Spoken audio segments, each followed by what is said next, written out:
প্রতিদিন সন্ধ্যায় এত বেশি ক্ষুধা লাগে, মানে রাত সকাল দুপুরের চেয়ে সন্ধ্যায় অনেক বেশি ক্ষুধা লাগে।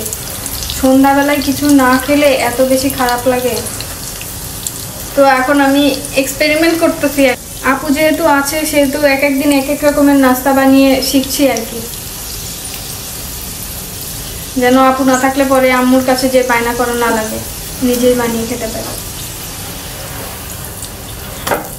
বাবা যাবে উল্টাই দিতে আর নাড়া দিতে তেলের জিনিস এত বেশি ভয় লাগে। তো আজকে সন্ধ্যায় প্রচন্ড ক্ষুধা লাগছে। আপুকে যে বললাম, আপু বললো যে আজকে তাহলে মোগলাই বানাই। এখন আজকে আমি মোগলাই বানানো শিখলাম।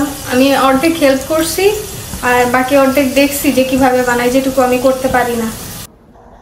এই যে বাসা সবার জন্য বানিয়েছি, এখন হচ্ছে কেটে দেখবো কেমন হয়েছে।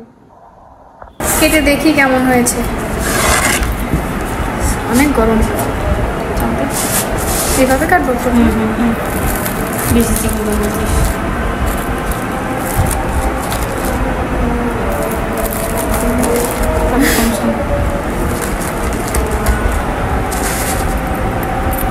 এরকম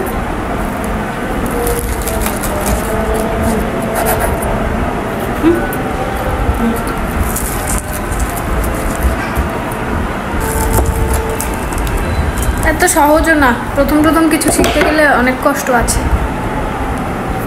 দেখা যাক কেমন হয়েছে।